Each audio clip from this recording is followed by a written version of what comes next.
Shalom, shalom. Il n'y a que toi. Il n'y a que toi. Tapotons, partageons.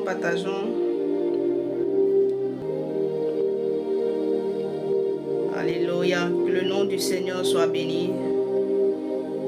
Je veux bénir le Seigneur pour ta vie, toi qui es là. Je rends grâce à Dieu. Alléluia. Je rends grâce à Dieu pour ta vie. Je loue le Seigneur pour ta vie. Merci Saint-Esprit de Dieu. Merci Seigneur pour ta grâce. Ce matin, nous étions là par la grâce de Dieu. Alléluia. Et donc ce soir, nous sommes là pour un temps d'enseignement. Nous sommes là pour un temps d'enseignement.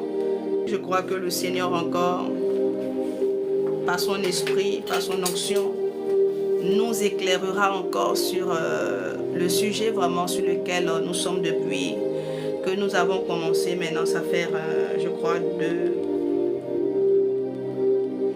2 à 3 séances que nous avons commencé l'enseignement sur le vieil homme, la vieille nature, la chair. Alléluia. Dans ce même élan, par la grâce de Dieu, je veux que tu bénisses le Seigneur avec moi, que tu élèves la voix, que tu élèves la voix, que tu bénisses Yahweh, que tu élèves la voix, que tu bénisses le roi des rois. Dis merci à Jésus encore avec moi. Alléluia. Le Seigneur est bon, le Seigneur est bon. Avant de commencer, j'ai une parole que je veux. Il y a une parole qui est montée dans mon cœur tout à l'heure. Gloire à Jésus. Oui. Tout à l'heure, lorsque j'allais déposer comme ça les enfants à l'école, le Saint-Esprit a fait monter cette parole donc dans mon cœur. Et je veux donc, par la grâce que m'accorde le Seigneur, te faire part de cette parole-là. C'est-à-dire que c'est pour toi que le Seigneur l'a fait monter dans mon cœur. Je veux tout simplement bénir son nom. Alléluia. Je vais prendre le verset. Je vais la partager avec toi et puis nous allons prier, commencer notre temps d'enseignement. Partage, tapote, bien-aimé. Tu n'es pas en train de tapoter. Pour sécuriser le live. Sécurisons le live. Sécurisons. Bonsoir, Madame Kobena. Bonsoir. Ici, les messages, parce que ça vient en retard sur les autres téléphones. Que le Seigneur vous bénisse. Que Yahweh vous bénisse. S'il vous plaît, tapotez pour sécuriser le live. Tapotez. Ok, donc la parole que le Seigneur a fait monter dans mon cœur. Bon, c'est une parole qu'il a fait monter dans mon cœur tout à l'heure. Et je vais donc te faire connaître cette parole. Et on va passer donc à notre temps d'enseignement. On va prendre notre Bible dans le livre de Lamentation, le chapitre 3. Prends avec moi Lamentation, le chapitre 3. Il dit comme ça en Lamentation, le chapitre 3, le verset 37. Il dit, qui dira qu'une chose arrive sans que le Seigneur l'ait ordonné? Qui dira qu'une chose arrive sans que l'Éternel l'ait ordonné? Qui dira qu'une chose arrive, que Yahweh n'ait donné son accord, sans que Yahweh n'ait donné son aval, sans que Yahweh n'ait donné son accord de principe? Je veux dire à quelqu'un, je ne sais pas à quel niveau tu te situes par rapport à ta vie. Je ne sais pas qu'est-ce qui se présente ou bien dans quoi tu te trouves. Je ne sais pas quelle est la situation, quel est le problème, quels sont les défis. Mais je veux tout simplement te dire, bien-aimé, que si l'Éternel a permis, si l'Éternel permet, bien-aimé, que cela arrive, c'est pour une bonne raison. Alléluia. Car rien n'arrive que lui, Yahweh, que lui, Adonai. Rien n'arrive, et j'aimerais bien préciser cela. Rien n'arrive à ses enfants. Bonsoir, Coli, comment est-ce que tu vas? Ecclésiaste 3. Juste 3, le verset 37. Dans la version, la Bible, matin Bible, il dit, qui est-ce qui dit que cela a été fait, que le Seigneur ne l'a point commandé? Dans la version d'Abi, il dit, qui est-ce qui dit qu'une chose et elle arrive quand le Seigneur ne l'a point commandé? Donc, il n'y a rien qui arrive que le Seigneur ne l'ait pas ordonné. Et donc, si l'Éternel a ordonné, Ecclésiaste 3, le verset 37, si l'Éternel a ordonné, s'il a permis, bien-aimé, que tu te retrouves dans cette situation, si même il a permis que tu tombes malade, il a permis que, bien-aimé, ton foyer ou bien que les choses se renversent, bien-aimé, c'est pour une raison. Alléluia. J'aime comme ça dire que quand le Seigneur, quand vous vous retrouvez dans des situations, quand vous traversez certaines situations, ne vous précipitez pas à accuser le diable ou bien à accuser les gens. Mais cherchez par comprendre pourquoi est-ce que le Seigneur a permis que cela arrive. Pourquoi est-ce que le Seigneur a permis que cela m'atteint. Car la Bible déclare que le malheur atteint souvent le juste. Bien qu'il soit juste, parfois le Seigneur peut permettre que tu traverses des moments difficiles financièrement. Parfois l'Éternel peut permettre que même que tu tombes malade. Parfois il peut permettre, bien-aimé, que la situation, bien-aimé, autour de toi, tout se gâte. Le Seigneur peut permettre cela, oui. Mais quand il le permet, c'est pour une raison. C'est pour une raison. Quand il le permet, c'est pour atteindre un objectif. Ce n'est pas pour rien. Ce n'est pas pour rien. Et donc, quand vous traversez des situations, quand vous vous retrouvez dans certains problèmes, dans certaines difficultés, tournez vos regards vers l'Éternel. Certainement que c'est lui qui a permis cela pour quelque chose. C'est lui qui a permis cela pour quelque chose. Il dit qu'il dira qu'une chose arrive sans que l'Éternel l'ait permis. Et quand il s'agit de ses enfants, de ses brebis, Dieu est beaucoup regardant. Il veille, il prend soin. Et que tout ce qui arrive, bien aimé, c'est lui qui donne son accord. C'est lui qui donne son aval. S'il n'a pas donné son accord, rien ne peut arriver. Si l'Éternel n'avait pas donné son accord au diable, il n'allait jamais toucher aux enfants de Job. Il n'allait jamais toucher à la richesse de Job. Il n'allait jamais toucher à la santé de Job. Est-ce que vous comprenez? Il n'allait jamais toucher à la vie, à la maison de Job. C'est parce que l'Éternel a donné son accord de principe. Parce qu'il a donné son accord que la maison de Job a été touchée. La Bible dit, je veux que quelqu'un comprenne, le malheur atteint souvent le juste. Le malheur peut t'atteindre, mais ça ne va pas te détruire. Le malheur peut te toucher. Tu peux perdre ton travail, tu peux perdre ta femme, tu peux perdre tes enfants. Bien-aimé, mais l'Éternel qui est Dieu,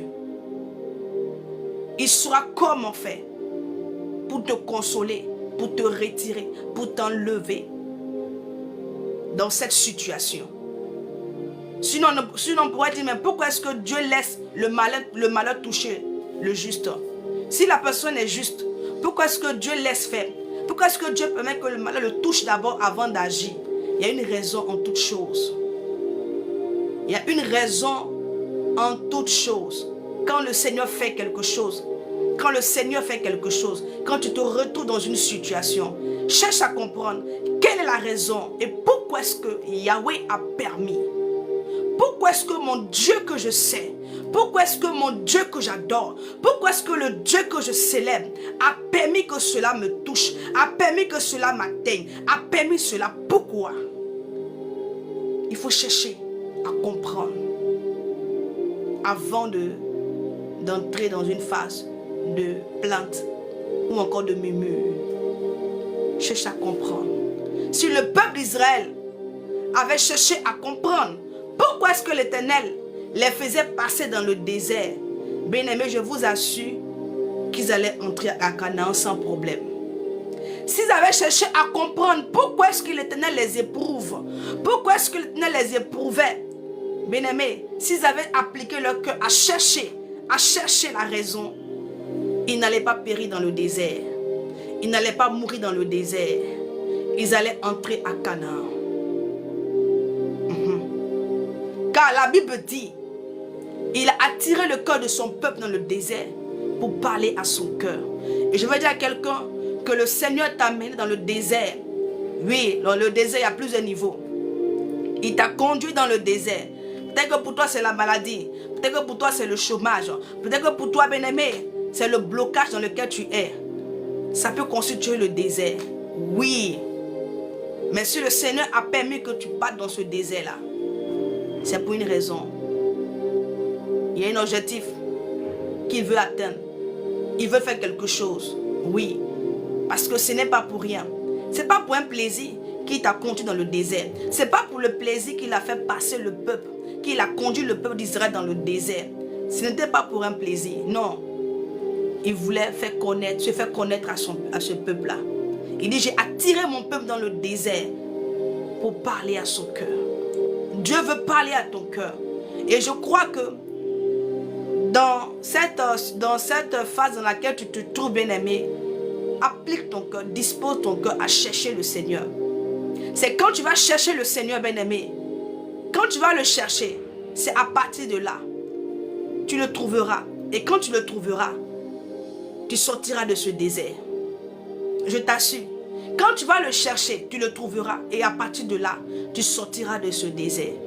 Que le Seigneur te bénisse et que la grâce de Dieu soit pour toi. Seigneur, je veux te bénir encore pour ta fidélité, pour ton amour, pour ce moment que tu disposes encore, pour ce temps d'enseignement. Je prie pour les cœurs qui sont là. Je prie que tu disposes les cœurs, que tu inclines les cœurs, Seigneur, et que tu donnes à chacun, ici présent, de comprendre, d'entendre et de comprendre cette parole, cette sémence qui sera relâchée en ce jour. Et qu'elle vienne apporter, Seigneur Père, la transformation.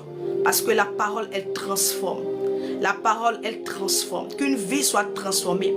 Que quelqu'un reparte avec quelque chose de nouveau.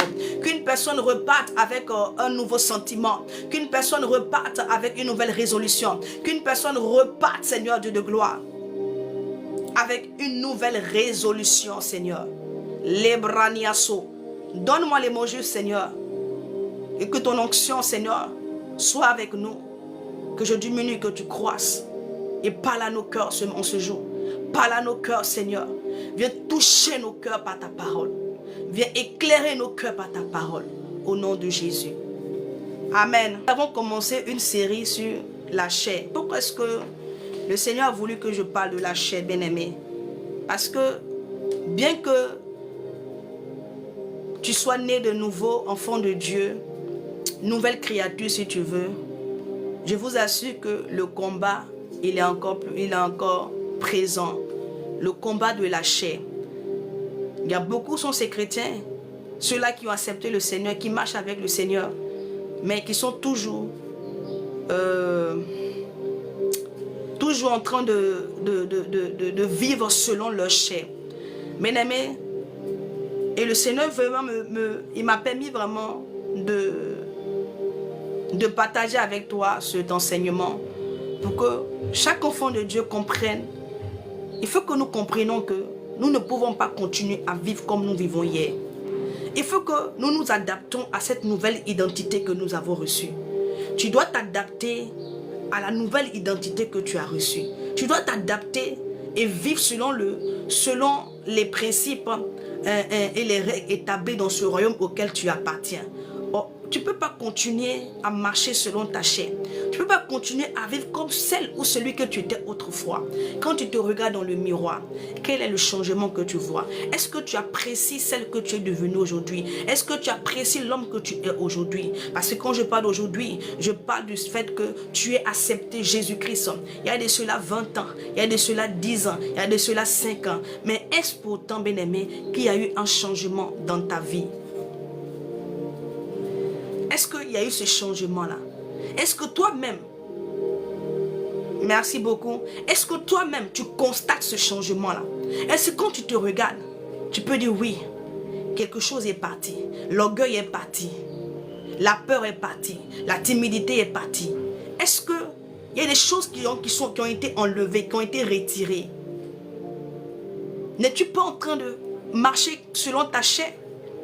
Tu portes l'habit des chrétiens, Tu dis que tu es chrétien, mais est-ce que véritablement dans le fond, tu marches comme un chrétien? Tu marches comme quelqu'un qui est né de nouveau? Est-ce que tu marches comme une personne qui a reçu une nouvelle identité? Bien-aimé, aussi longtemps que tu diras que tu es chrétien et que ta vie n'est pas conforme avec ce que tu dis, et que ta vie, bien-aimé, n'est pas conforme, bien-aimé, avec ce que le Seigneur attend de toi, ce que le Seigneur veut voir chez toi, bien-aimé, si tu continues, bien-aimé, à marcher selon ta chair, laisse-moi te dire, même si tu acceptes le Seigneur Jésus-Christ, tu n'accompliras pas ta destinée. Tu n'accompliras pas ta destinée. Et voilà pourquoi le Seigneur me permet de parler de cela. Amen. Il faut savoir que ce combat-là, il est présent. Le combat de la chair, le combat du vieil homme, le combat est là. Et ne faisons pas semblant de banaliser cela. Le combat, il est réel. Le combat est réel. Nous luttons avec notre chair. Nous luttons avec nous-mêmes. Nous luttons avec notre propre volonté. Nous luttons avec nos intérêts. Dernièrement, comme ça, pour résumer brièvement, et puis passer à une autre étape, je dis que nous devons crucifier la chair. La Bible dit que celui qui est en Christ, en Galates 5, le verset 25, a crucifié la chair. Oui, parce que si tu ne crucifies pas la chair, bien-aimé, tu ne peux pas accomplir la volonté de l'Éternel. Car celui qui marche par la chair n'accomplira pas la volonté de l'Éternel. N'accomplira pas la volonté de l'Éternel. Et si tu n'accomplis pas la volonté de l'Éternel, bien-aimé, tu ne pourras pas aussi accomplir ta destinée. Parce que, bien-aimé, dans ta destinée là, c'est-à-dire que la volonté de l'Éternel là est cachée ta destinée à l'intérieur. Dieu a caché ta destinée dans sa volonté. Je réitère encore mes propos. L'Éternel a caché l'accomplissement de ta destinée là. Elle est cachée dans lui, sa volonté. Donc tout ce qu'il te demande, en réalité, c'est pour t'emmener à accomplir ta destinée.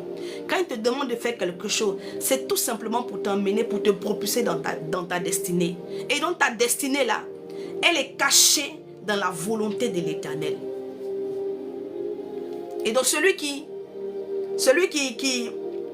continue à marcher et qui n'a pas crucifié la chair, qui ne prend pas sa croix, qui ne porte pas sa croix, qui ne crucifie pas sa chair, ne peut pas accomplir. Tu n'accompliras jamais, jamais la volonté de l'Éternel. Parce que la Bible dit que la chair, là, elle a des désirs qui sont contraires à celle de l'esprit. La chair, elle pointe sur un chemin qui n'est pas le chemin de l'Éternel. Or, toi, tu sais avec moi que le chemin idéal pour toi, là, c'est le chemin qu'a tracé le Seigneur pour toi. C'est celui que le Père a fait venir pour toi, qui est le chemin, la vérité, la vie, dont Jésus-Christ. Jésus est le chemin. Donc, c'est ce chemin-là qui est bon pour toi. Mais la chair, il y a un autre chemin vers lequel la chair va te conduire. Amen. Et j'ai fait comprendre ici que nous devons comprendre ces choses-là. Il ne faut pas céder aux exigences de la chair. Bien-aimé, c'est une lutte, c'est un combat. Ce n'est pas quelque chose de facile. C'est une lutte. C'est une lutte quotidienne. C'est un combat. Tu as compris que la chair ne va pas t'emmener dans ce qui va faire du bien à ton âme. Et donc, quand tu as compris ces choses-là, c'est une lutte. Même si elle te pousse à aller à gauche, tu refuseras d'aller à gauche. Et donc, tu vas lutter avec toi-même jusqu'à amener ta chair à se soumettre à l'Esprit de Dieu. Ne pense pas qu'il n'y aura pas de lutte. C'est une lutte.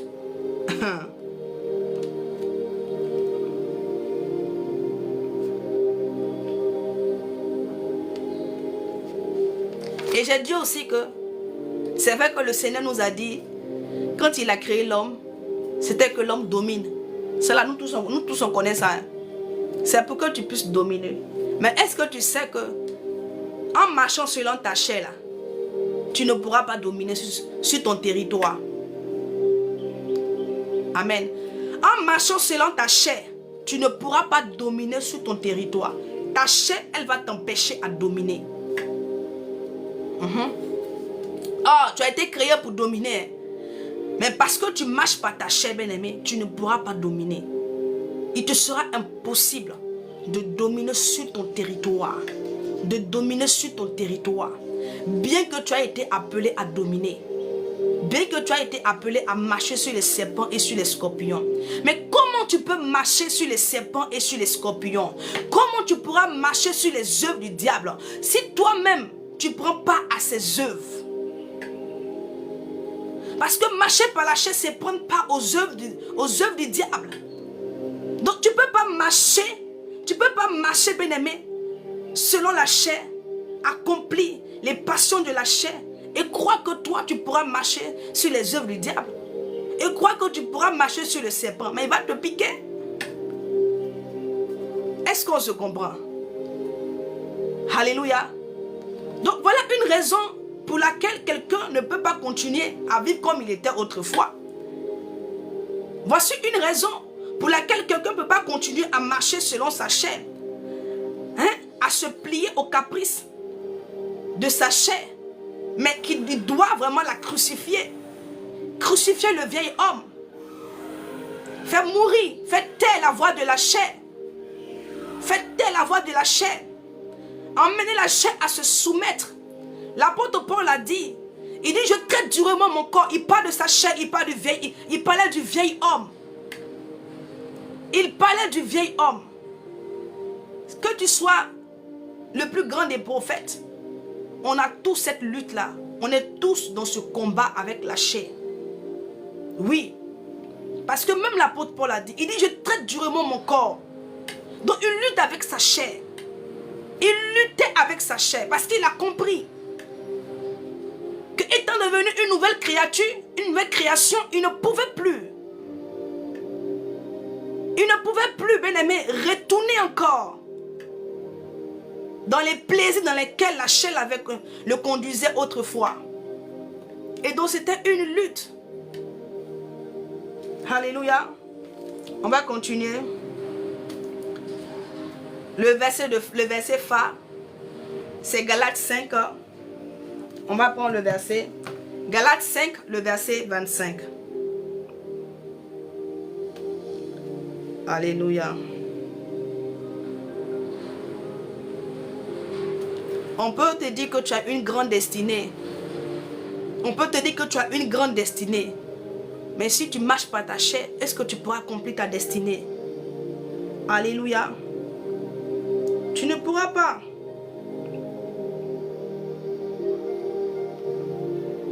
Si Adam et Ève ont été détruits, c'est à cause de cela. À cause des plaisirs de la chair. Tu comprends? Et dit, si nous vivons par l'esprit, marchons aussi selon l'esprit. Alléluia. Je prends verset 24. Il dit, ceux qui sont à Jésus-Christ ont crucifié la chair avec ses passions et ses désirs. Ceux qui sont à Jésus-Christ, tu appartiens à Jésus-Christ. Tu as été marqué dans sa paume. Alléluia. Il t'a marqué là. Sa chair a été percée. Sa chair a été mortifiée. Pour que toi, tu ne puisses plus vivre selon ta chair. Pour ne plus que tu sois prisonnier ou prisonnier de ta chair. Parce que la chair, qu'est-ce qu'elle fait? Elle te donne, elle t'emmène à être un esclave du péché. La chair te conduit, bien-aimé, en te tournant vers ses plaisirs, ses désirs. Elle fait de toi un esclave. Elle fait de toi un esclave du péché. Et donc, tu appartiens à Jésus. Est-ce que quelqu'un peut comprendre qu'il appartient à Jésus et qu'il n'appartient plus au monde? Parce que la chair, elle prend plaisir dans les œuvres du monde. La chair aime les œuvres du monde. Il est bien vrai que, comme la Bible dit que nous étions comme ceux du monde hier. Nous étions dans le mensonge, dans l'adultère, dans la fornication, dans l'impudicité. Nous nous adonnions à ces choses ignobles autrefois. Alléluia. Nous étions dans ces choses-là. Nous faisions ces choses-là autrefois. Mais l'apôtre Pierre nous interpelle pour dire que oui, il est bien vrai que Avant, on était dans ces choses-là. Mais nous devons comprendre que nous sommes aujourd'hui de nouvelles personnes qui avons reçu une nouvelle identité et que nous ne pouvons plus continuer ainsi. Parce que le chrétien qui est comme ça, bien aimé, tu es handicapé, tu ne peux pas avoir l'équilibre.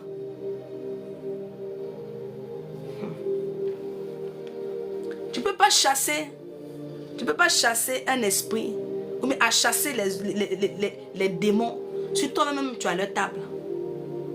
Tu partages leur table. Comment tu vas les chasser après? Comment tu vas les repousser si tu as leur table? Comment tu peux chasser l'impudicité? Comment tu peux chasser le démon? Si tu as sa table chaque fois. Et c'est ta chair là qui t'emmène à sa table.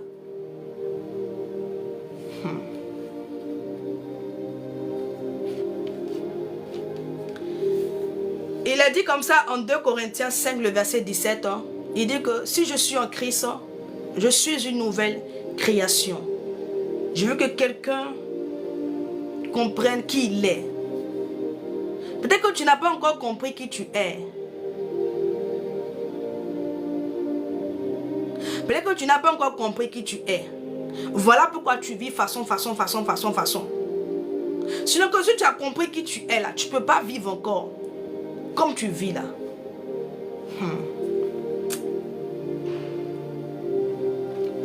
Tu dois comprendre que tu es une nouvelle créature, tu es quelqu'un de nouveau. Une nouvelle personne, avec une nouvelle identité, avec un nouveau style de vie. Avec un nouveau style de vie. Oui, avec un nouveau style de vie. Tu ne peux pas vivre comme ça. Avec un nouveau style de vie.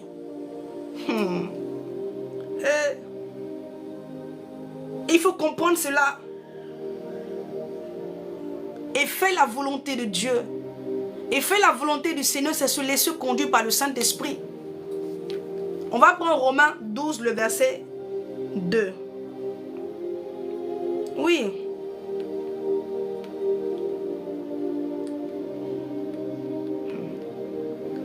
J'ai pour habitude de dire que Dieu ne fait rien pour rien. Bien aimé, l'Éternel là. Quand souvent les gens me disent, oh Seigneur, aide-nous, aide-nous. Mais le Seigneur t'a déjà aidé. Seulement que toi-même là, tu ne veux pas. Je vous assure. Parce que le Père, le Seigneur a vu que il serait difficile pour l'homme, pour toi et moi, de ne pas marcher, de ne pas continuer à marcher par la chair. Il a vu que ce serait difficile pour nous. Oui, il a vu que ça serait, c'est-à-dire que c'est mission même impossible. Et quand lui, l'Éternel, le Dieu, il est tellement sage, qu'est-ce qu'il fait? Il fait habiter son esprit en nous. C'est pas que l'esprit vient sur nous pour accomplir une mission et puis elle repart. Comme dans l'ancienne alliance. L'esprit habite en toi. Parce que ta chair là, elle est avec toi tous les jours. Donc l'esprit aussi avec toi tous les jours. C'est pour cela qu'il pouvait dire comme ça. Il dit, je suis avec vous. Il n'a pas dit qu'il est avec toi dans ta chambre. Toi tu penses que c'est quand tu rentres dans ta chambre que tu peux que Jésus-Christ est là. Mais non. Quand tu sors, tu es dans la douche. Peu importe là où tu es, il est là. Il est là parce que ta chair aussi est là. Donc il faut qu'il soit là. Pour pouvoir t'orienter, pour pouvoir te guider, pour ne pas que tu sois emporté vraiment par ses désirs. Et donc, le Père qui est sage, l'Éternel est sage, il est sage, il est sage de Dieu. Il a fait habiter en toi son esprit et puis il te donne une instruction. Il te donne une instruction de comment faire pour crucifier la chair. Comment faire pour vaincre les œuvres de la chair. Comment faire pour ne pas te laisser malmener par ta chair. Comment faire pour ne pas laisser ta chair te conduire vers la voie de la destruction. Comment faire pour ne pas laisser ta chair détruire ton âme. Parce que la chair fait la guerre à ton âme. L'âme pour laquelle Jésus-Christ est venu mourir à la croix.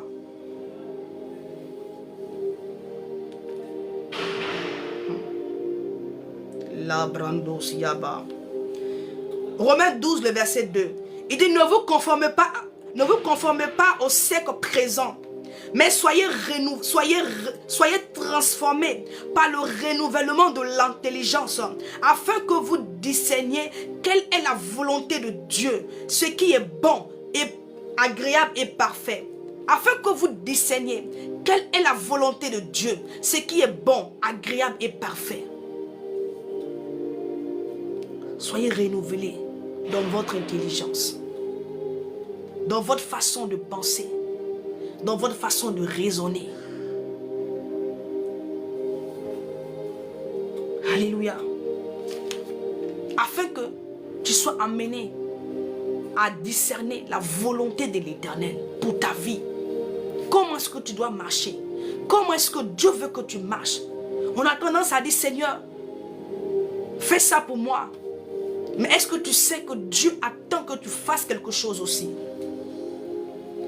Quand tu es là, tu dis que je m'attends à Dieu. Mais est-ce que tu sais que Dieu s'attend à toi? Quand tu es là, tu attends quelque chose de l'Éternel. Mais est-ce que tu sais que l'Éternel attend quelque chose de toi aussi? Il attend quelque chose de toi. Ah, Seigneur. Mais, pour pouvoir discerner là, c'est le Saint-Esprit. Ah, c'est l'Esprit qui habite en toi. Donnera la capacité de discerner. Il va te donner la révélation. La Bible dit que l'apôtre Paul a dit, il dit, oh, que nous sommes bénis. Ah, parce que ces choses-là ont été cachées. Même le Seigneur Jésus-Christ, il disait aux disciples qu'il y avait d'autres qui avaient voulu voir, entendre. Hein? Mais vous êtes bénis parce que vous voyez et vous entendez. Et il dit comme ça que ce que l'œil n'a point vu, ce que l'oreille n'a point entendu, ce qui n'est point monté dans le cœur de l'homme, ce qui n'est point monté dans le cœur de l'homme, il a caché ces choses-là, bien-aimés, mais il les a révélées, bien-aimés, à ceux qui l'aiment, à ceux à qui il a donné son esprit, dans la capacité de discerner la volonté et le système et comment fonctionne le royaume auquel nous appartenons. Alléluia. Dieu nous a donné l'esprit afin que nous arrivions à discerner, à connaître, à comprendre ces choses. Il nous donne son esprit parce qu'il a compris que même après la mort du Seigneur Jésus-Christ à la croix, c'est-à-dire qu'après sa mort, après sa résurrection, là, toi et moi, là, on n'allait pas pouvoir, bien aimer, marcher conformément à sa volonté, faire ce que lui, l'Éternel, il veut. Il a compris et donc il a fait. C'est pour cela qu'il dit, je vais faire habiter mon esprit en eux. Là, mon esprit sera tous les jours avec eux. Là, mon esprit pourra les conduire. Et donc, le Seigneur t'a aidé. La Bible dit que le Saint-Esprit, il nous aide dans nos faiblesses. Oui, parce que nous sommes faibles.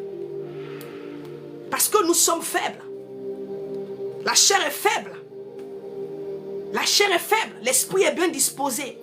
Et donc, il fait habiter son esprit en toi. Et il te dit que si tu marches, il te dit que maintenant, que tu es un enfant, une créature nouvelle, une nouvelle création.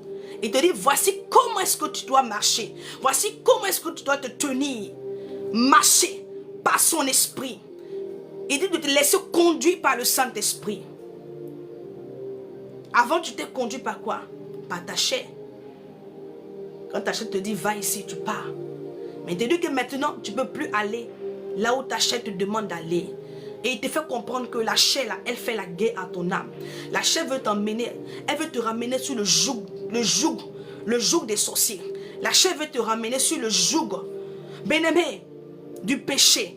La chair veut t'emmener, bien-aimé. Elle veut faire de toi un esclave.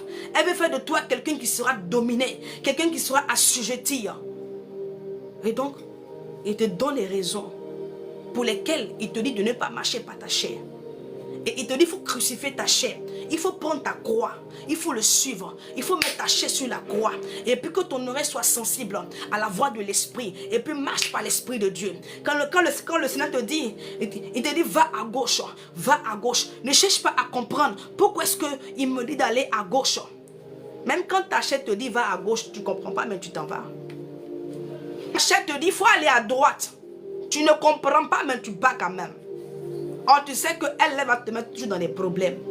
Mais pourquoi est-ce que tu ne veux pas te soumettre? Tu dis que le Seigneur t'aide. Il t'aidera comment?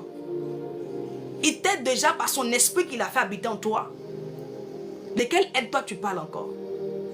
Si tu n'as pas de la sagesse, la maturité pour comprendre que je dois me laisser conduire par l'Esprit de Dieu et je dois faire mourir la chair, bien-aimé, comment le Seigneur va t'aider? Parce qu'il a déjà fait. Il a déjà fait. Pour crucifier la chair, bien-aimé, crucifier le vieil homme là, c'est tout simplement accepter de marcher par l'Esprit de Dieu. C'est-à-dire qu'il y a des choses que tu aimerais faire, mais toi-même tu sais que ça ne concorde pas avec ce que l'Esprit t'emmène à faire. Donc tu préfères te soumettre au Saint-Esprit. Mais quand tu te soumets à l'Esprit de Dieu, connaissant la volonté de ta chair et la volonté de Dieu, quand tu es en train de te soumettre au Seigneur bien-aimé, tu es en train de faire mourir la chair comme ça. Tu es en train de faire mourir le vieil homme comme ça. C'est ça. Tu es en train de faire taire. C'est-à-dire que la voix de la chair commence à s'étouffer. Elle commence à s'étouffer. Et la voix de l'esprit commence à s'intensifier. Elle commence à prendre forme en toi. Alléluia. On va prendre toujours Romains 12. Le verset, c'est voici le verset 9.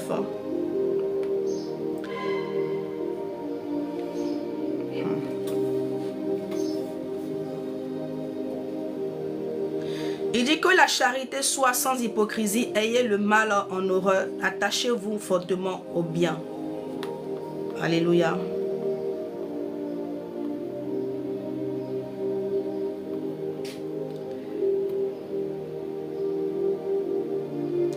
Que la charité soit sans hypocrisie.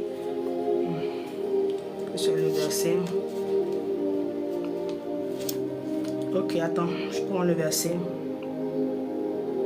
Et donc, je veux dire à quelqu'un, accepte de marcher par l'Esprit de Dieu. Et puis tu n'accompliras pas les œuvres de la chair. Et puis tu ne seras pas détruit.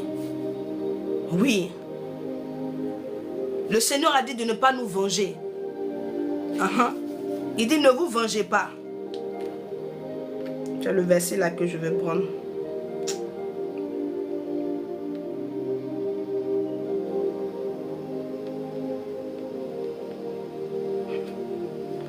Ok, Romains 12, le verset 19. C'est 19 même qui est devant moi ici. Je sais les prendre. Romains 12, le verset 19. Il dit, ne vous vengez point vous-même, bien-aimés, mais laissez agir la colère, car il est écrit, à moi la vengeance et à moi la rétribution, dit le Seigneur. Bien-aimé, la chair là, elle veut se venger. Oui, mais le Seigneur te dit de ne pas te venger. Hier, quand tu étais dans le monde là, là-bas tu pouvais te venger. Parce que là-bas là, c'est comme ça. Mais maintenant qu'il te dit que tu es venu à lui, il te dit toi, ne te fais pas justice toi-même. Ne te venge pas. C'est vrai que tu as subi l'injustice. Il est bien vrai que on t'a fait du tort, on t'a fait du mal. Oui, tu es dans ton droit. Mais ton Dieu te dit de ne pas te venger. Même bien-aimé, dans notre institution, les lois, tu ne dois pas te faire, tu ne dois pas te faire justice toi-même. Oui, les lois là, c'est-à-dire que c'est une loi où tu ne dois pas te faire justice toi-même. Si tu as un problème, tu vas avec les autorités compétentes pour soumettre ton problème, pour soumettre peut-être que le tort qu'on t'a causé et tout. Et puis, eux maintenant, ils se chargent de l'affaire. Et puis, ils vont régler cela. Alléluia. Et donc, le Seigneur te dit, le royaume auquel tu appartiens aussi là, on ne se venge pas. C'est-à-dire que même dans le monde là, les lois même qui ont été établies là, on te demande de ne pas te faire justice toi-même, mais d'aller vers les autorités compétentes. Et donc le Seigneur te dit aussi de ne pas te venger. Même si on t'a fait du tort, même si bien-aimé, tu es dans tes raisons, tu as raison, mais de ne pas te venger, de ne pas chercher à te venger. Mais bien-aimé, la chair veut se venger. La chair veut rendre son coup. Amen. La chair veut se venger parce que quand tu vois quelqu'un qui t'a fait du mal, alléluia, tu vois la personne évoluer, la personne progresser comme si rien n'était, tu as mal. Tu as envie de rendre ton coup. Mais c'est la chair qui veut le rendre le coup. Sinon, l'esprit ne veut pas. L'esprit demande de laisser. Dieu dit, il faut laisser. Il faut soumettre cela au devant de moi et puis toi laisse. Et moi, l'Éternel, je vais gérer ça pour toi. Mais bien aimé, quand toi tu décides de ne pas te venger, tu décides de ne pas, bien aimé, te venger, mais tu es en train de faire mourir la chair. Chaque fois que tu te soumets aux instructions de l'Éternel, tu es en train de crucifier la chair, tu es en train de faire mourir le vieil homme. Chaque fois que tu refuses de te soumettre à ce vieil homme-là, tu es en train de le faire mourir comme ça. Le Seigneur dit comme ça quoi? Il a dit comme ça en Matthieu 5. En Matthieu, je crois 9. Attends, je vais prendre le verset.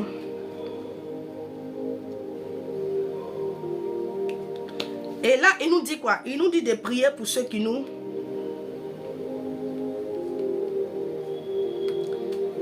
Ok, donc Matthieu 5, le verset 44. Matthieu 5, le verset 44. Il dit, moi je vous dis, aimez vos ennemis, bénissez ceux qui vous maudissent, faites du bien à ceux qui vous haïssent et priez pour ceux qui vous maltraitent. Est-ce que ça c'est possible ça? Est-ce que ça la chair aime ça? La chair n'aime pas ça. Comment quelqu'un qui me maltraite, je vais prier pour lui? Comment quelqu'un qui me fait du mal, je vais m'agenouiller pour prier pour lui? Comment quelqu'un qui veut me détruire, hein? Je vais le bénir. Comment quelqu'un qui me maudit, puis moi je le bénis en retour? Mais ça, la chair n'est pas en accord avec ça. La chair n'est pas en accord. Parce que la chair trouve que en agissant ainsi, tu es faible. Oui, en agissant ainsi, tu te montres comme un homme faible, une femme faible. Ça, la chair n'aime pas ça. Comment je vais prier pour quelqu'un? Comment je vais prier pour mon ennemi? Je vais bénir quelqu'un qui se lève le matin, qui me maudit jusqu'au soir. Et puis moi, je le bénis. Comment ça se fait que je dois prier pour quelqu'un qui me haït? Hein? Quelqu'un qui me haït, qui me déteste. Qui attend juste une occasion favorable pour me faire du mal. Pour me porter le coup de grâce. Et puis moi, je prie pour lui. Une personne qui me maltraite, qui me vilipende. Moi, je vais prier pour lui. Mais ça, la chair n'aime pas. Ce raisonnement-là, ça vient de la chair. Oui, cette pensée-là, c'est typiquement la pensée de la chair. Ce n'est pas celle de l'esprit. Et chaque fois que, bien-aimé, quand les gens te maltraitent, ils te maudissent et que toi, en retour, tu les bénis, tu es en train de crucifier la chair. Tu es en train de crucifier la chair. Tu es en train de faire taire la chair. C'est vrai que ce n'est pas facile. Hein? Mais je t'ai dit dès le départ que ce n'est pas une chose facile. Parce que même l'apôtre Paul a dit que lui traite. Il dit que je traite durement mon corps. C'est-à-dire qu'il emmène la chair dans une maltraitance. Il ne dit pas son nom. Ce n'est pas chose facile. Mais quand tu as compris l'essentiel, tu as compris ce qui est nécessaire, tu as compris ce qui est important, bien aimé, tu ne vas pas blaguer avec ça. Tu as compris qu'il s'agit de ta vie et que tu ne peux pas vivre ainsi.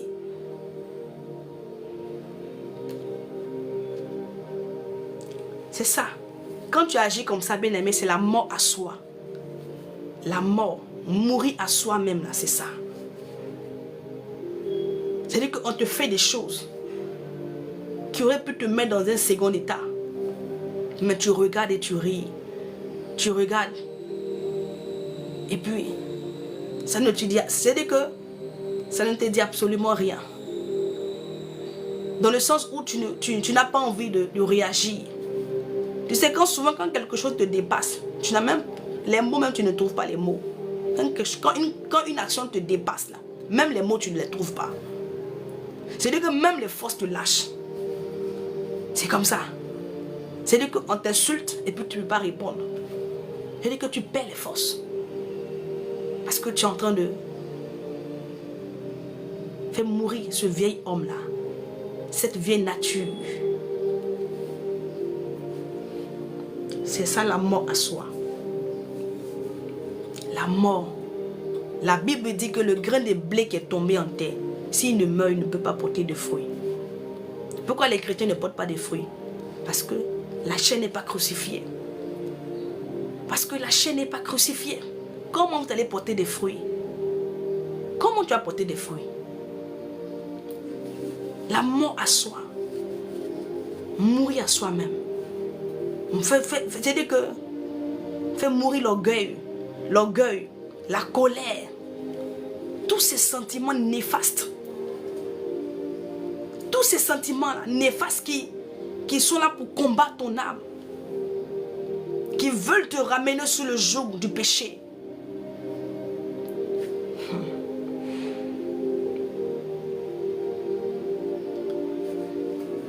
C'est difficile. Et c'est un combat au quotidien. Tu es en train de combattre tes ennemis là-bas. Mais je t'assure que si tu arrives à dompter ta chair, tu éduques ta chair au point où tu l'emmènes à se soumettre à l'Esprit de Dieu. Les démons même là, ils ne pourront plus te résister. Dès que tu diras, allez, ils iront parce que tu n'es plus dans ce qu'ils aiment. Pourquoi est-ce que le diable nous résiste encore? Pourquoi est-ce qu'il y a des situations qui nous résistent encore? Mais parce que la chair est au cœur de tout, de toutes nos actions. C'est-à-dire que nos décisions là, ça ne vient pas du Saint-Esprit. Même quand il nous donne les bonnes décisions, nous ne nous soumettons pas. Nous préférons faire les choses selon nous-mêmes, pas nous-mêmes, pour nous-mêmes. Or, nous avons oublié que nous vivons dorénavant pour Christ et nous mourrons pour Christ. Nous sommes très très loin. Très loin. Aujourd'hui, on a toutes les excuses. On est tout le temps en train d'excuser notre mauvais caractère. On est tout le temps en train de trouver des excuses pour nos mauvaises attitudes, pour notre mauvais caractère. On est tout le temps en train d'excuser. Ah, la chair est faible, on est faible. Mais tant que tu ne vas pas, bien-aimé, chercher à dénoncer et chercher, bien-aimé, à te mettre en ordre, à te positionner dans les voies ou encore dans le royaume auquel tu appartiens. Mais tu seras toujours assujetti. Les promesses de Dieu, là, tu les auras comme ça, mais sans pourtant les toucher. Sans pourtant toucher. Parce que on a normalisé ce qui n'est pas normal. On est tout le temps en train d'excuser. Non, non, non. Toujours trouver des excuses. Tu ne pries pas. Tu trouves des excuses. Tu ne jeûnes pas. Tu trouves des excuses. Tu ne médites pas. Tu es tout le temps en train de trouver des excuses. Mais à quel moment que tu vas réaliser que c'est les excuses là, ça suffit. Il faille que je me structure. Je dois me structurer. Je dois. Oui, ça doit faire partie de ma vie, la méditation, la prière. Je ne peux pas continuer à prêter ou encore le flanc ou à toujours dire non, c'est parce que. Mais c'est parce que toi-même tu ne veux pas prier. Parce que la chair, elle aura toujours des excuses. La chair, elle a toujours des excuses. Elle va t'emmener à toujours excuser ce qui est inexcusable. Parce qu'elle n'aime pas prier. La chair ne veut pas prier. La chair veut dormir. La chair veut manger. La chair veut faire des choses qui vont l'encenser. Voilà pourquoi on ne prie pas parce que j'ai envie de prier. Tu établis un programme de prière et tu t'appliques à obéir à ce, c'est-à-dire à te soumettre à ce programme que tu as établi. Oui. Tu te disciplines. Tu disciplines ta chair. Quand il est l'heure de prière, tu laisses tout, tu vas prier. Quand c'est la période de jeûner, tu te disposes. Et tu conduis la chair dans une discipline, dans une rigueur.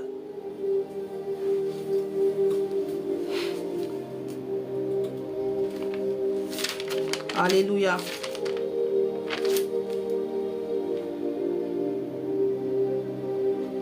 Mais si tu ne fais pas cela, tu ne vas pas y arriver. Tu es tout le temps en train de dire, ah oui, j'étais trop fatigué aujourd'hui. Mais demain, tu seras encore fatigué. Après-demain, tu seras encore fatigué. Après-demain, tu auras une autre, bien-aimé, une autre excuse.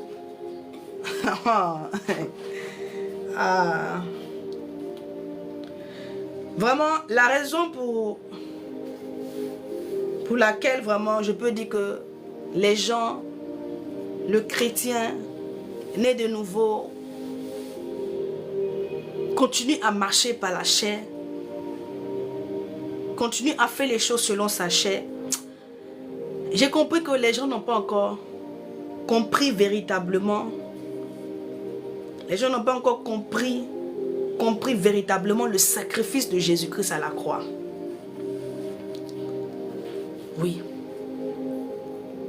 Beaucoup n'ont pas encore compris le sacrifice de Jésus-Christ à la croix.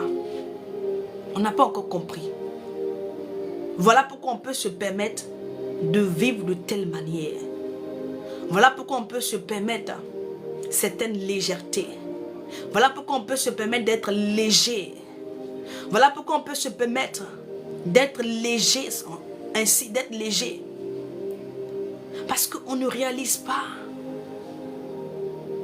ce sacrifice merveilleux. Ce que Jésus-Christ a fait pour nous. C'est qu'il a subi. Bien-aimé, toute cette souffrance qu'il a portée, qu'il a pris dans son corps maltraité pour nous.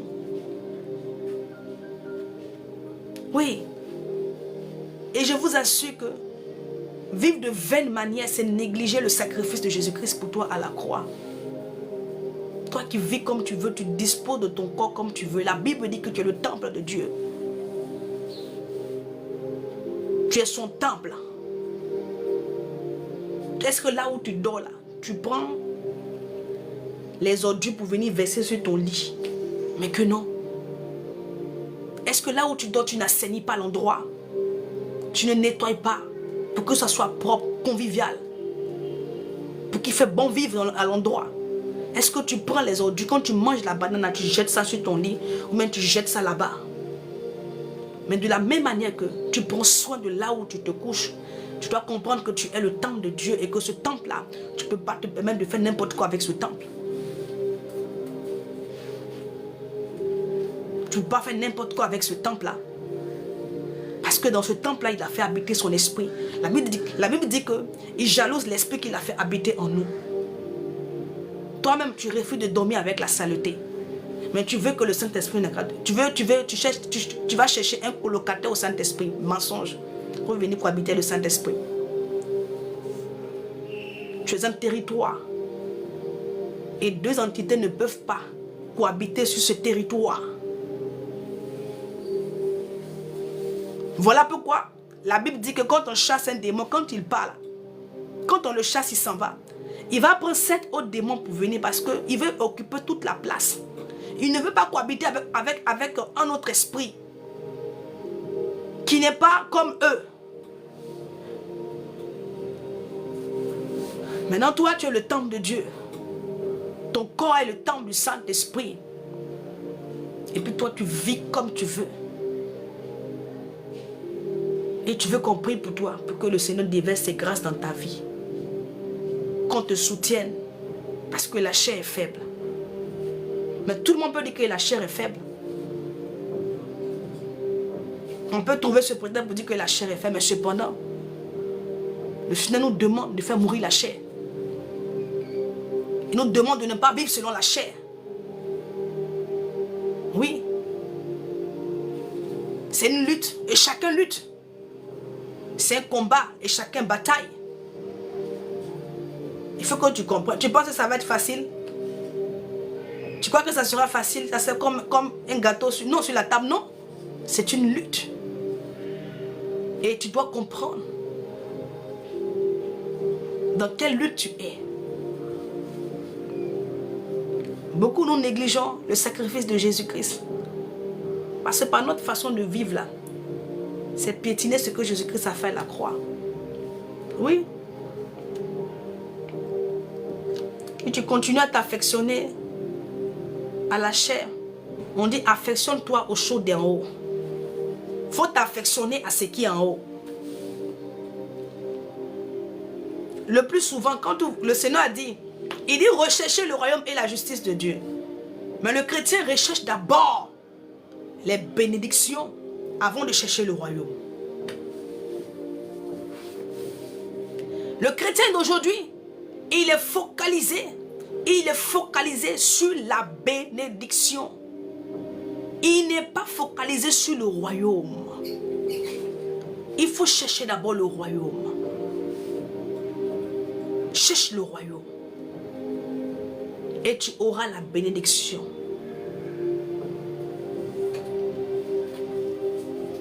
Et c'est parce que on est focalisé sur les bénédictions, mais qu'on continue à marcher dans la chair.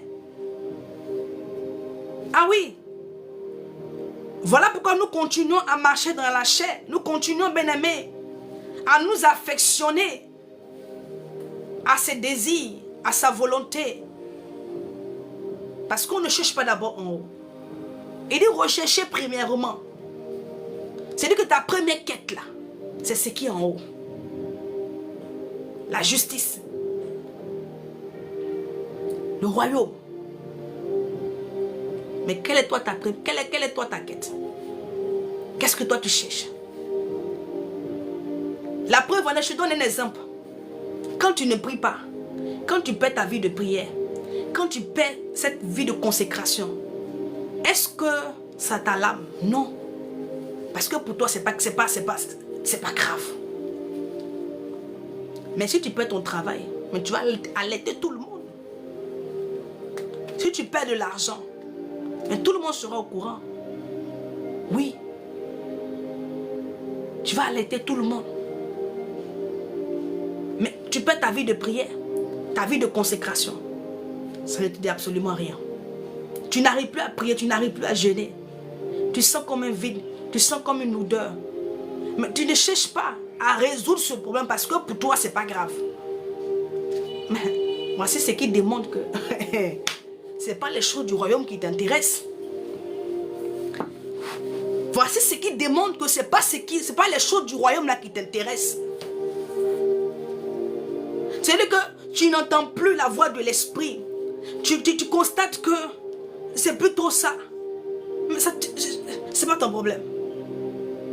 Parce que est-ce que ça là, ça satisfait ta chair? Non. Toi, tu es plus focalisé sur les choses qui satisfont ta chair. Sur les choses, bien-aimés, qui ne vont pas bousculer ta chair, déranger ta chair dans son confort.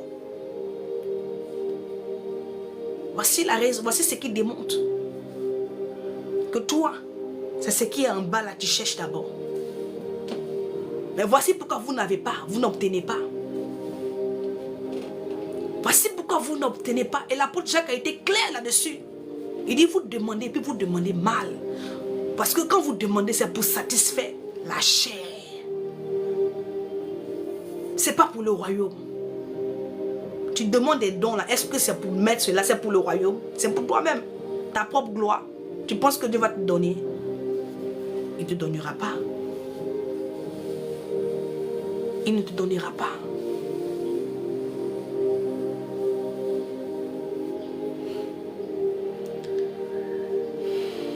Tu demandes l'argent, c'est pour faire faro avec. Le boucan, c'est pas pour aider les orphelins, c'est pas pour aider les veuves. Et tu penses que Dieu va te donner. C'est pourquoi on dit que tu es un homme puissant, une femme puissante.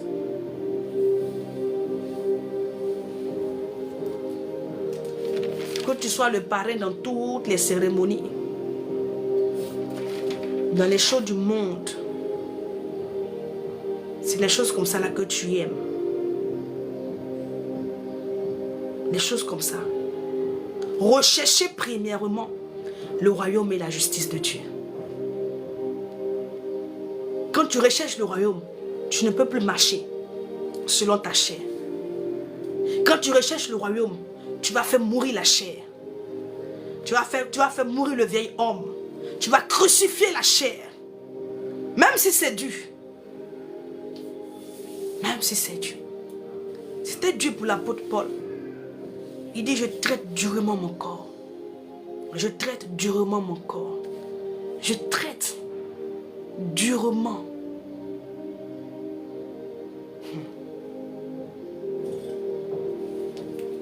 Je traite durement mon corps. On va prendre 1 Pierre. Les gens négligent le sacrifice de Jésus-Christ à la croix. Si tu savais tout ce que Jésus-Christ a fait pour que toi aujourd'hui tu sois appelé enfant de Dieu, pour que toi aujourd'hui tu sois à la place là où tu es, hein, tu sais pas, le diable même là quand il te voit, il dit mais lui il a péché une fois là, et il dit qu'il s'est rebellé là-bas, ils l'ont projeté, il n'a pas eu temps de repentance. Ah oui. Il n'a pas eu temps de repentance. Il n'y a pas quelqu'un qui est venu payer le prix pour lui pour qu'il puisse retourner à sa place. Il est là, il est en train d'errer comme ça. Il attend juste son heure de fin. Oui. Maintenant, toi, le Seigneur t'aime tellement. Il nous aime tellement. Il nous aime tellement que il a laissé son trône.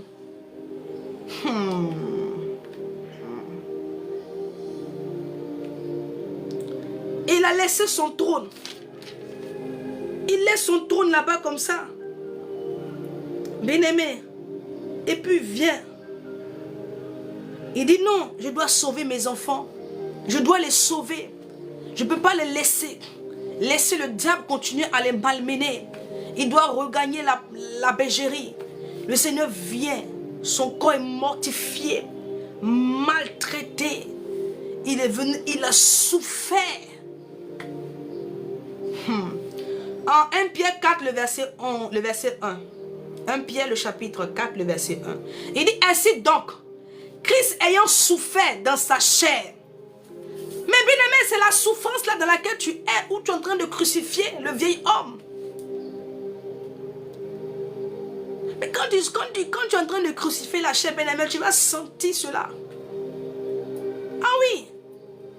Parce que nous ne voulons pas te plier aux exigences de ta chair. Tu vas ressentir cela. Tu vas sentir que, oui, quelque chose est en train de se passer au-dedans de toi. Tu vas sentir cette lutte, ce combat, cette bataille.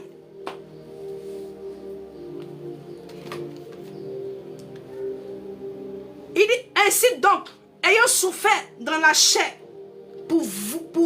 ayant souffert dans la chair, vous aussi, armez-vous de la même pensée. Alléluia. Ayant souffert dans la chair. Ayant souffert dans la chair. Donc Christ, là, quand il est venu, il a souffert, bien aimé. Il a connu la souffrance, l'humiliation, le rejet. Et il a fait tout cela pour que toi, bien aimé, tu puisses recevoir l'Esprit de Dieu. C'est parce que le Seigneur Jésus-Christ est allé à la croix, il est mort, son sang a coulé, que le Père a validé son sacrifice. Et c'est après on va d'abord voir, on va aller en Ésaïe 53. En Pierre, on nous dit que Christ a souffert dans sa chair. En Ésaïe 53, là, on nous dit ici que, on dit mépriser. Mépriser et abandonner des hommes. Je vais te citer un peu les souffrances de Jésus-Christ. Mépriser, abandonner des hommes. Homme de douleur. Homme de douleur. Son parcours sur la terre a été semé de douleur, de rejet, d'humiliation. Bien-aimé. Homme de douleur, habitué à la souffrance, semblable à celui dont on détourne le visage. Semblable à celui dont on détourne le visage. Et quand les gens le regardaient même là, ça faisait tourou et puis les gens détournaient leur visage. Les gens l'avaient en aversion, en horreur. C'est-à-dire que quand les gens le voient, ils étaient énervés. Tous les pharisiens là, ils ne pouvaient pas le supporter. Mais il a pris tout ça. Il a pris tout ça. Parce qu'il voulait que toi, tu puisses triompher sur ta chair. Il a fait tous ces sacrifices-là pour que tu puisses triompher sur la chair. Pour que tu aies la victoire sur la chair.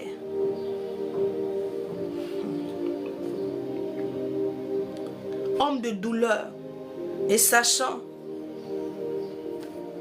habitué à la souffrance, semblable à celui dont on détourne le visage. Nous l'avons dédaigné. Nous avons fait de lui aucun cas. C'est-à-dire qu'il n'y a pas eu de pitié.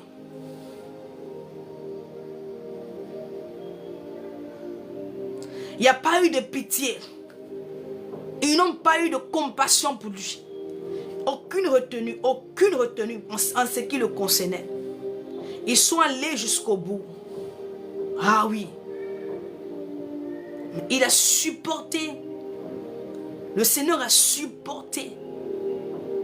Pour un objectif. Mais pourquoi toi tu ne veux pas supporter en crucifiant ta chair? Pour atteindre aussi l'objectif. Il a supporté. Il a fait toutes ces choses. Pour te donner la victoire. Ce n'est pas pour que tu sois encore esclave du péché. Ce n'est pas pour que tu repartes encore sous un joug nouveau. Pour que tu sois encore assujetti, dominé. Allez en Marc 10, le verset 34. Ils se sont moqués de lui. Ils se sont moqués de lui. Ils feront sur lui le bâton de verge et le feront mourir. Et 3 jours après, il ressuscitera. Dans la version d'Habit, il est dit qui se moqueront de lui et le fouetteront et cracheront contre lui. Puis ils le feront mourir. Voici toutes les souffrances là que Jésus-Christ a pris pour toi et moi. Mais il a fait tout ça pour ne pas que tu vives encore comme celui que tu étais hier. Pour ne plus que tu continues à vivre dans l'impudicité, dans la fornication, dans l'adultère, dans le mensonge, dans le vol, dans la volupté de ce monde, dans les plaisirs de ce monde. Et donc quand il a fait tout cela, il te dit maintenant il faut chercher ce qui est en haut. Focalise-toi sur ce qui est en haut. Parce que si tu veux regarder ce qui est en bas, c'est ta chair là qui se focalise sur ce qui est en bas. La chair, elle se focalise sur ce qui est en bas, sur ce qui est terrestre.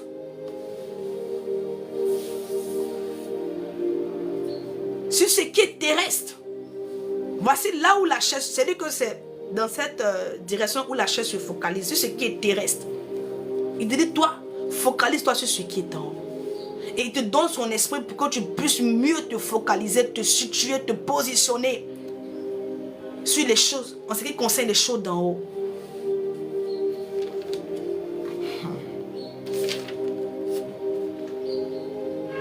Si tu comprends toutes ces choses, le sacrifice de Jésus-Christ, tu vas traiter durement ton corps. Raisonner. Mais tu seras toujours lié. Parce qu'en agissant selon la chair bien-aimée, cela te lie. Parce que elle t'emmène à être un esclave et là-bas tu es lié. Cette souffrance-là, il nous a montré la voie. Souffrir dans la chair pour triompher, pour vaincre. Ceci il a fait pour te libérer du poids du péché.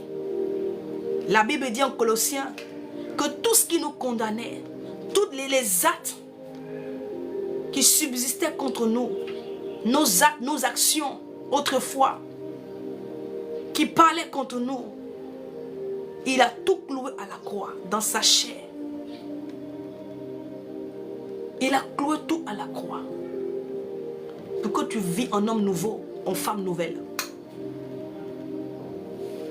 Pour te délivrer des passions de la chair. Parce que c'est par son sacrifice là, qui a été validé là, que le Père, après la validation, qui a permis qu'il fasse habiter, qu'il te marque de son sceau par son esprit. C'est parce que Jésus-Christ, notre Seigneur Jésus, son acte a été approuvé, a été validé. Voilà pourquoi tu as pu recevoir le Saint-Esprit. Celui qui est là et qui t'aide, dont tu n'écoutes pas. Il t'aide mais tu ne l'écoutes pas. Il te demande d'aller à gauche mais tu ne veux pas. Il t'amène à te focaliser sur les choses d'en haut.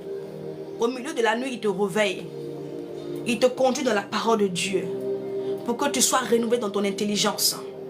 Pour que tu sois renouvelé dans ton intelligence. Pour que tu aies le discernement. Il te réveille. Il te donne, il t'amène à aller méditer. Il te pousse à la méditation. Mais tu ne veux pas te cultiver par rapport au royaume auquel tu appartiens. Tu veux tout ce qui est terrestre. Seigneur, bénis-moi. Donne-moi ceci, donne-moi cela. Ce qui est encore bizarre, c'est que toutes les demandes là, formulées toutes les demandes là, c'est par rapport à la chair. C'est des demandes faites pour satisfaire la chair. C'est pas pour la gloire de Dieu. C'est pas pour que Christ soit glorifié. Vous demandez les choses par convoitise, vous demandez les choses par égoïsme, vous demandez les choses par orgueil, vous demandez les choses par jalousie, parce que l'autre a ça. Tu viens demander au Seigneur qu'il te donne, mais c'est la chair qui est jalouse, la chair qui est égoïste, c'est la chair qui est égoïste.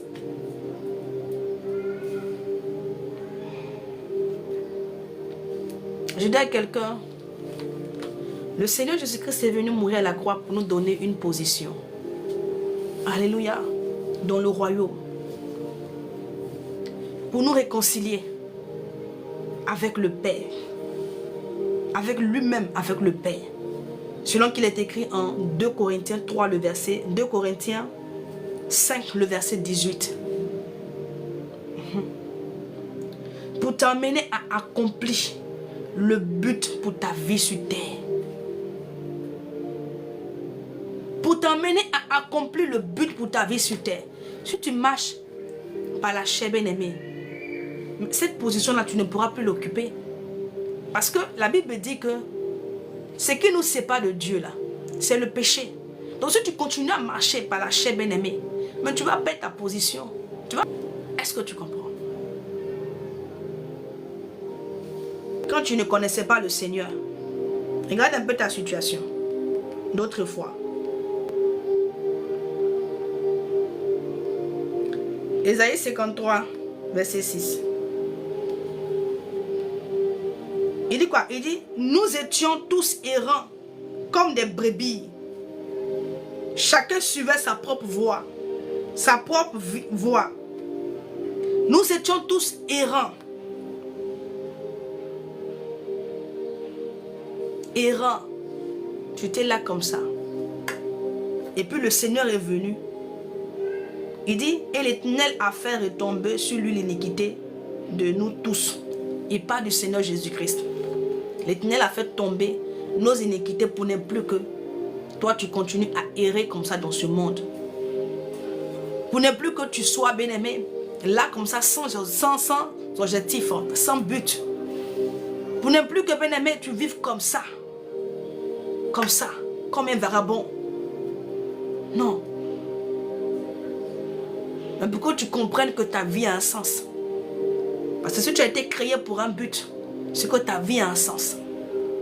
C'est que ta vie a un sens. Ah oui, ta vie a un sens.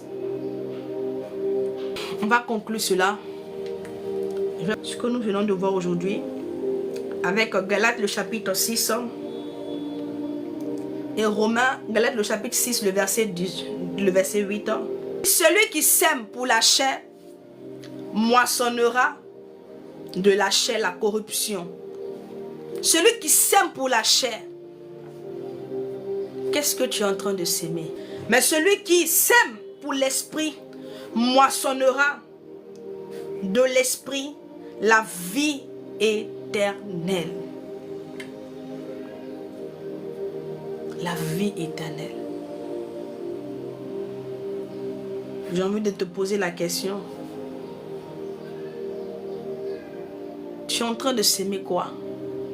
Qu'est-ce que tu sèmes? Qu'est-ce que toi tu es en train de s'aimer? Tu es en train de s'aimer les œuvres de la chair ou les œuvres de l'esprit? Es-tu en train de s'aimer les œuvres de la chair ou es-tu en train de semer les œuvres de l'esprit? Parce que ce que tu es en train de s'aimer là, c'est ce que tu vas récolter demain. Le Seigneur a dit, au dernier jour, ils viendront, Seigneur, n'avons-nous pas prophétisé en ton nom? Il leur dira, arrière de moi, ouvrier d'iniquité, car je ne vous ai jamais connu. Mais ceux à qui il s'est adressé comme ça, là, on peut dire que c'est des chrétiens. Oui, parce que ils étaient dans le service, ils servaient le Seigneur. Ils servaient le Seigneur. C'est ce qu'ils croyaient. Ils croyaient qu'ils étaient en train de servir l'Éternel. Mais en réalité, ils étaient en train de s'aimer pour l'esprit. Mais ce n'était pas le cas. Ils étaient en train de s'aimer pour la chair. Ils étaient en train de s'aimer pour la chair. Bien qu'ils étaient pour des hommes dans le service de l'Éternel. Mais Dieu ne voyait pas cela ainsi. Qu'est-ce que tu es en train de s'aimer? Es-tu en train de s'aimer les œuvres de la chair? Ou es-tu en train de s'aimer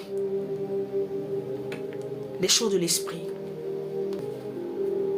Es-tu en train de faire les choses selon ta chair?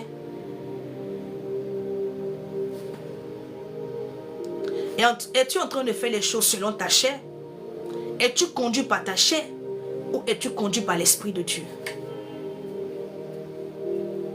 Là où tu es allé, est-ce que c'est le Seigneur qui t'a conduit là-bas? Ce que tu es en train de faire, est-ce que c'est l'Éternel qui t'a demandé de faire cela?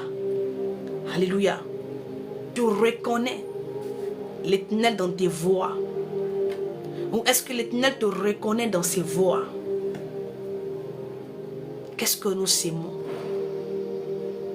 Quelle est la sémence que chacun de nous est en train de s'aimer?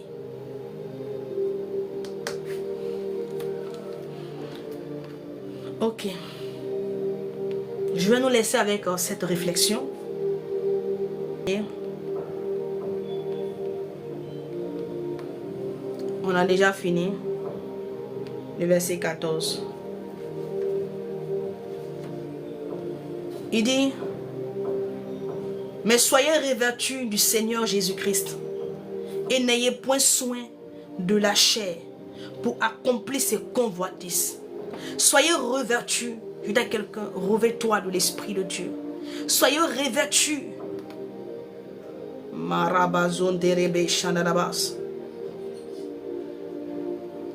Soyez revêtus du Seigneur Jésus-Christ. Soyez revêtus du Seigneur Jésus-Christ. Pour être revêtu du Seigneur Jésus-Christ, il faut marcher par son esprit afin qu'il te couvre. Il te revêt.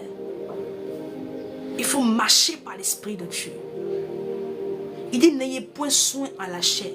Ne vous occupez pas de votre chair. Ne la calculez pas. Ne l'écoutez pas. Tu paraphrases. Ne vous soumettez pas à ses exigences, à ses caprices. Ne l'écoutez pas. N'ayez point soin de la chair. Il dit, n'écoute pas ta chair. Ne l'écoute pas. Parce qu'elle combat ton âme. Elle fait la guerre à ton âme. La chair est en train de faire la guerre à ton âme. Et cette guerre-là, c'est pour te conduire à ta pète. C'est pour te conduire à ta destinée. C'est-à-dire qu'à ta pète, te détruire. C'est pas pour ton bien-être. Mais si moi j'ai vu, le jour moi j'ai vu dans la Bible que la chair fait la guerre à mon âme. J'ai dit, ah bon? Ah, j'ai dit, donc toi tu es là, tu combats mon âme. Ah d'accord. Ah, je comprends maintenant. Ah bon? Ah oui, le jour j'ai vu le verset là. Je me suis assis, j'ai dit, ah bon? Dans ma chair, dans ce que tu fais, tu complotes des choses contre moi alors. Ah oui, tu fais des complots contre moi, et puis je suis là, je ne sais pas.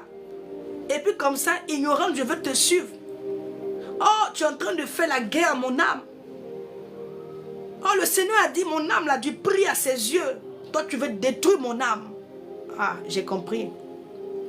Non, mais j'ai compris. Maintenant que je sais que c'est toi qui combats mon âme là. Mais tu seras mortifié. Mais je vais te traiter avec dureté. Ah oui, je ne vais pas te louper. Mais tu vas prier, tu vas jeûner. Consécration sur consécration. Et puis tu vas comprendre. Ah oui, la chair. Mais tu seras mortifié. Comme tu me fais la guerre. Tu veux mettre en mal mon âme. On est sur le chemin. C'est l'apôtre Paul qui avait raison. Il dit, je traite durement mon corps. C'est lui qui avait raison de te traiter ainsi. Parce que tes intentions là, elles ne sont pas bonnes. Tes intentions à l'encontre de mon âme, elles ne sont pas bonnes. Voilà pourquoi David parle à son âme. Parce que sa chair emmène des fausses informations à l'âme. C'est la chair qui fait que l'âme est abattue. Elle emmène des fausses informations à l'âme. Pour attrister l'âme, pour abattre l'âme. C'est pour cela qu'il parle à son âme. Il dit, mon âme, bénis l'Éternel. Et puis n'oublie aucun de ses bienfaits. N'aie pas soin de la chair. La chair est comme ça. Quelqu'un a encore soin de la chair? Hein? Toi, tu t'occupes encore de la chair? Que le Seigneur nous aide. Qu'il nous forme. Afin que nous soyons prêts à guérir. Quand il y a des batailles, pour que nous puissions foncer et non reculer. Les chrétiens reculent parce qu'il n'a pas eu de formation. Il n'a pas été formé. Quand l'épreuve arrive, il recule. Il recule. Il recule. La Bible dit quoi? Que quand celui qui se confie en l'Éternel, il renouvelle ses forces. Quand il renouvelle ses forces, là, la Bible dit qu'il avance. Oh, attends, je vais prendre ce dernier verset là. Non, demain je ne suis pas là. Il demande demain ça à quelle heure? Je serai là le mercredi à 14 h. Demain là, je me repose.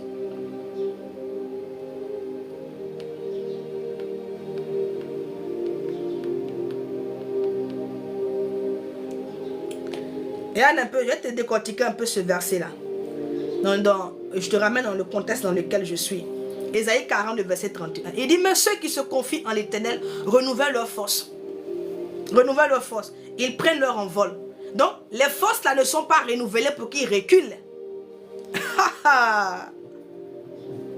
Les forces ne sont pas renouvelées pour que toi tu recules. Mais pour que tu puisses aller sur le terrain. Pour que tu puisses aller sur le terrain. Ils prennent le vol comme les aigles. Ils courent. Pour que tu sois sur le terrain, pour que tu avances. Mais quand le chrétien, quand ça commence à chauffer, qu'est-ce qu'il fait? Il cherche à aller en arrière. Il cherche à reculer. Quand l'adversaire avance, au lieu d'avancer, lui il cherche à reculer. Et parce qu'il n'a pas été formé. Il n'a pas été préparé à tout ça. Il n'a pas été préparé à tout ça. Voilà pourquoi il recule. Alors, la Bible ici dit que celui qui a des forces qui sont épuisées là, le Seigneur vient renouveler ses forces pour qu'il avance, pour qu'il continue, pour qu'il fonce et non pour qu'il recule. Nous ne sommes pas censés reculer. Nous sommes censés avancer. David a vu Goliath. Il est venu. Quand Goliath l'a vu, il a commencé à rire. Il dit, toi, tu ne sais pas encore. Tu ne sais pas qui marche derrière moi. David est allé. Le peuple qui était là, les soldats, Saül, ils ont tous reculé. David est allé, il a avancé. Il est allé vers Goliath. Il n'a pas reculé. Il n'a pas reculé. Et puis il a eu la victoire sur Goliath. Il court et ne se lasse point. C'est lui que tu cours, c'est-à-dire que c'est l'adversaire lui-même qui va dire que, oh, non, ce soldat-là, non, lui là, il est coriace. Hein. Et puis le soldat lui-même, là, quand il voit que tu avances comme ça, là, il dit, bon, attends, il va le laisser un peu, je suis fatigué, puis il part. Et puis il part.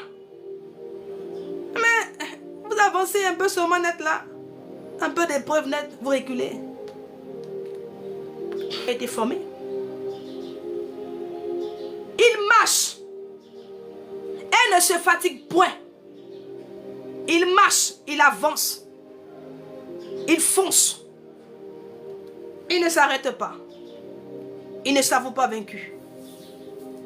Il connaît l'adversaire. Et il a les armes nécessaires pour vaincre l'adversaire.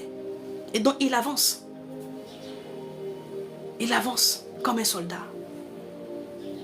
Quel genre de soldat nous sommes? Quel genre de soldat est le chrétien? Des soldats sans formation. Ils ne sont pas formés. Ils n'ont pas été préparés aux éventualités. Ils n'ont pas été préparés. On leur a servi un évangile de façade. Un évangile doux. On leur a servi, on leur a donné juste une partie. L'autre partie là, ils ont gardé ça. Voilà pourquoi les gens sont faibles. Les gens sont de plus en plus faibles.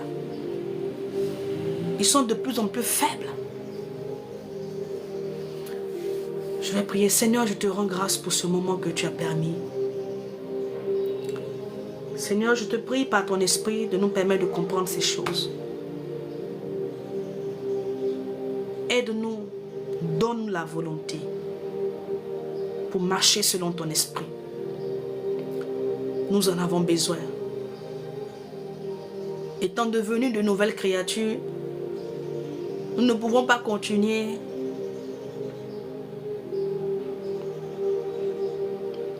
à marcher ou à laisser encore notre chair nous désorienter, nous conduire encore. Je prie par ton esprit que tu donnes la force à quelqu'un de se soumettre à toi.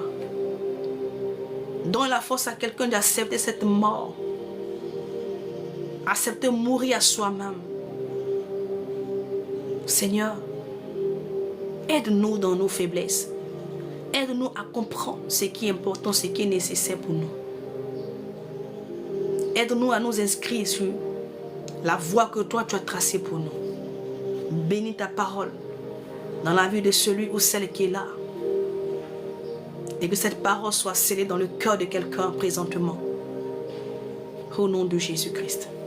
Amen. Merci Seigneur parce que tu as été alpha et tu es oméga de ce moment. Merci parce que ta gloire était là avec nous. Ton onction nous a enseigné, nous a instruit. Merci encore pour tout ce que tu fais.